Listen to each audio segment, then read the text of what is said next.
New evidence has emerged in the case of a former Joe Biden staffer who has accused him of sexually assaulting her back in the 1990s. Unlike Christine Blasey Ford's allegations against Brett Kavanaugh back in 2018, Tara Reade's accusations against Biden are credible. Unlike Ford, Reade has witnesses who confirm knowing about the incident when it happened. Unlike Ford, Reade has filed a police report. And unlike Ford, the media couldn't care less about Reade's story. In fact, not only are they not investigating it, they aren't even reporting on it.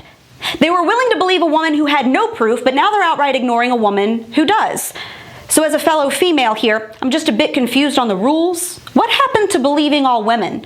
Or does our only value lie in whether we're accusing the right person?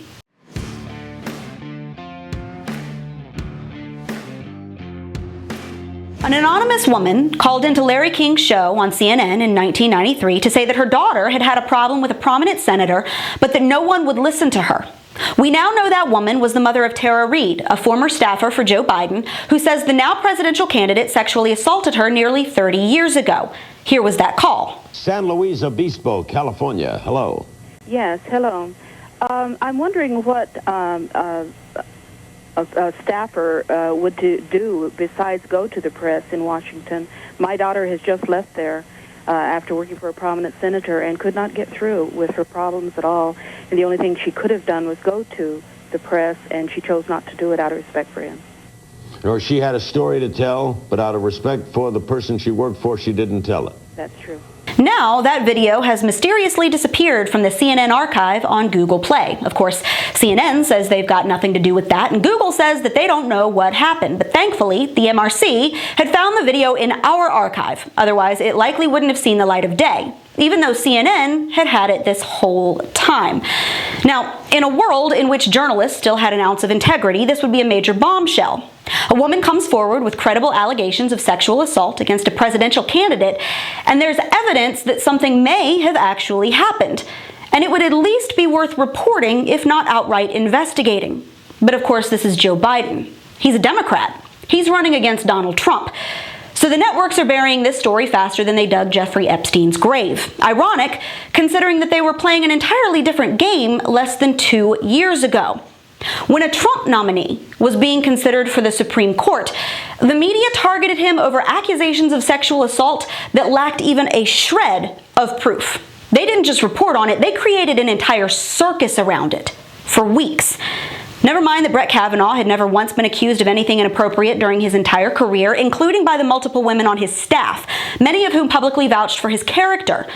Never mind that the woman who accused him of assault had gaps in her story the size of the Grand Canyon. The witnesses that she named said that they had no memory of such an incident or of even being at the party that she mentioned. Her facts were conflicting, and there was no record of her coming forward with any of this information for 30-plus years until Kavanaugh was being considered for SCOTUS.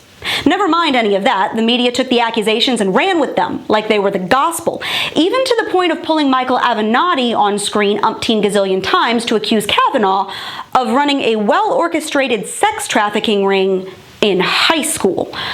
But now we have Biden, a man who's got a long-standing and well-documented reputation for getting way too handsy with women and young girls, who has multiple complaints against him for inappropriate touching.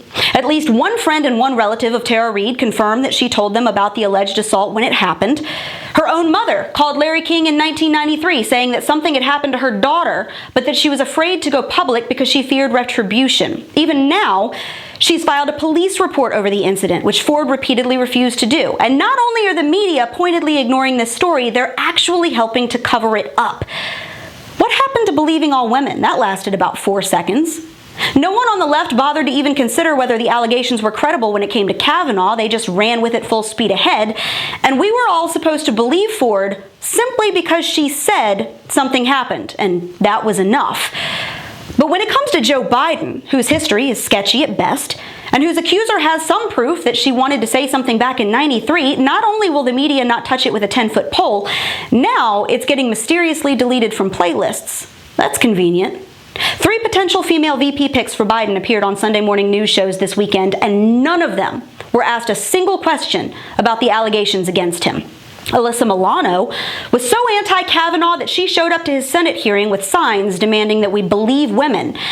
Now she's saying that she won't take back her endorsement of Joe Biden because there hasn't been an investigation and we should give men their due process. We have to find this balance in the Believe Women movement, and also giving men their due process, and realizing that we're destroying lives if we publicly don't go through the right steps in order to find out if an accusation is credible or not. And speaking of Milano, where's Kamala Harris, Cory Booker, Amy Klobuchar? They all came out against Kavanaugh, but they're all still supporting Biden. Why? It's funny when the rules apply and when they don't, isn't it? When women's stories matter and when they don't. And the goal has become pretty obvious. So hear me loud and clear, ladies. Your story only matters when it fits the narrative. For liberal feminists and media pundits, you are a pawn in this game, and your value to them depends solely on which side you're playing on. And that's your Reality Check, America. Make sure you subscribe to our YouTube page, that you like us on Facebook and Twitter, and stay sane out there.